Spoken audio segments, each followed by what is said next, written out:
বাঘের আতঙ্কে কাঁপছে কাছাড়ের ময়নাগড়। আতঙ্কে ঘর থেকে বেরোতে ভয় পাচ্ছেন এলাকার বাসিন্দারা। ইতিমধ্যেই বেশ কিছু গবাদি পশু মারা পড়েছে। বাঘের পেটে গেছে অনেক গরু ছাগল।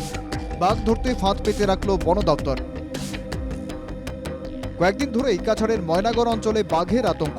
বাঘের আক্রমণে বেশ কিছু গবাদি পশুর মৃত্যু হয়েছে। বাঘের পেটে গেছে অনেক গরু ছাগল। আতঙ্কে ঘর থেকে বেরোতে ভয় পাচ্ছেন ময়নাগড়ের মানুষ। অবশেষে বাঘ ধরতে ফাঁদ পেতে রাখল বন দপ্তর। এলাকার বাসিন্দারা জানান, ইতিমধ্যেই বাঘের আক্রমণে অনেকের গবাদি পশু মারা পড়েছে। বেশ কিছু গরু ছাগল বাঘের পেটে গেছে। বাঘের আনাগোনায় আতঙ্কিত ময়নাগড় অঞ্চলের মানুষ। বুধবার জঙ্গলে একটি গরুর মৃতদেহ পড়ে থাকতে দেখেন এলাকার বাসিন্দারা। খবর পেয়ে ছুটে আসেন বন দপ্তরের লোকজন। মানে আমার কাছে একটা ইনফরমেশন আইছিল, যেহেতু বালাছাড়া বিট অফিসও আইছে আর আমার কাছে আইছে ওয়াইল্ড লাইফ রেস্কিউ টিমের কাছে, যে এরকম একটা গরু মারা হয়েছে এই জায়গাতে। মানে বাঘে অ্যাটাক করে এটা জঙ্গলে টানিয়ে লয়ে গেছে। তো লোকাল মানুষরা তো অবভিয়াসলি বাঘ নামই বহুত ডেঞ্জারাস।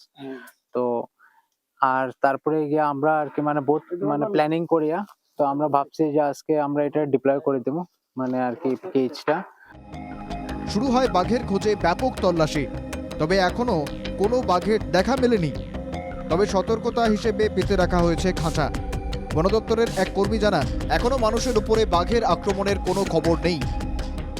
যাতে আর কি মানে দেখেন এদিকে আর কি বাগানের অঞ্চলের মানুষরাও আছে যারা এদিকে কাজ উজ করতে আয়, তো গার্ডেন অফিসিয়ালসরাও আছে। তো ইন কেস মানে মানে by the grace of God কি এখন অব্দি মানে সিভিলিয়ানের উপরে কোনো অ্যাটাক হয়েছে না, জাস্ট খালি ডোমেস্টিক অ্যানিমেলের উপরে অ্যাটাক হয়েছে। অ্যান্ড আমরা এটা যতটুকু সম্ভব আমরা এটার সলিউশন করার চেষ্টা করতে আছি।